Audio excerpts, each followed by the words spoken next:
Баршаңызға сәлем, сіздермен бірге Ақерке. Бүгін біз сіздермен өте дәмді әрі балаларыңыз сүйіп жейтін картошка жасайтын боламыз. Картошканы жай ғана суға бұқтырып пісірмейтін боламыз. Одан кейін қуыратын боламыз. Сол кезде өте дәмді болып шығады.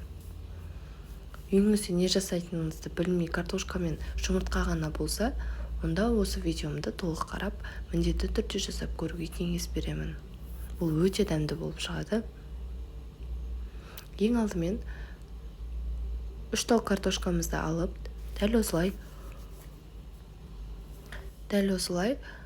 ұсақтап, болмаса өзіңіз білесіз, толықтай қайнасаңыз, просто бізде тез қайнау үшін мен ұсақтап турап жатырмын картошканы. Ұсақтап турап, үстіне тұзымызды, суымызды құйып, жарты сағатқа отқа қоятын боламыз.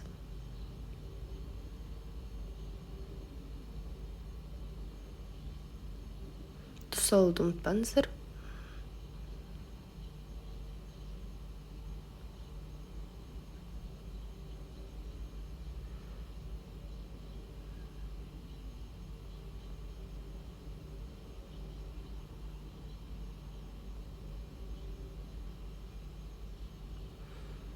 Енді отта қайнап жатқан картошкамыз дайын болғанша бір жұмыртқамызды жарып, үстіне паприка мен тұзымызды салып, жақсылап араластырамыз.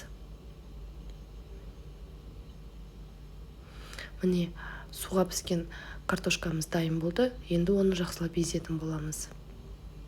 Одан кейін дәміне қарай қара бұрышымызды, тұзымызды және паприка салсаңыздар болады. Болмаса қызыл бұрыш салсаңыздар болады, түсін шығару үшін. Мен ондайды салмадым, өйткені мен балаларыма жасап жатырмын. Және де укроп, петрушка салсаңыздар болады. Мен балаларым жемегендіктен ондай қоспадым. Негізі қоссаңыздар өте дәмді болып шығады. Осылай біркелкі формаға салып алып, осылай формамен кесіп аламыз. Болмаса өздеріңіз қолмен де форма жасасаңыздар болады. Мен дайын болған формаларымызды жұмыртқаға ары-бері аунатып, панировочный сухариға аунатамыз осылай. Барлығын осылай аударып алғаннан кейін қызып тұрған майда қуыратын боламыз. Өте тез дайын болады. Міндетті түрде жасап көріңіздер. Видео ұнаса лайк басып, комментарий жазып отырыңыздар. Және де менің каналыма тіркелуді ұмытпаңыздар. Бұның алдында және де болашақта көптеген видеолармен бөлісетін боламын. Сол үшін колокольчикті басуды ұмытпаңыз. Бұл өте тез дайын болады. 2 минутта қуырылып шығады.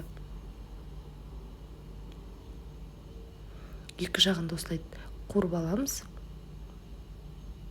Балаларыңыз бірден жеп қояды.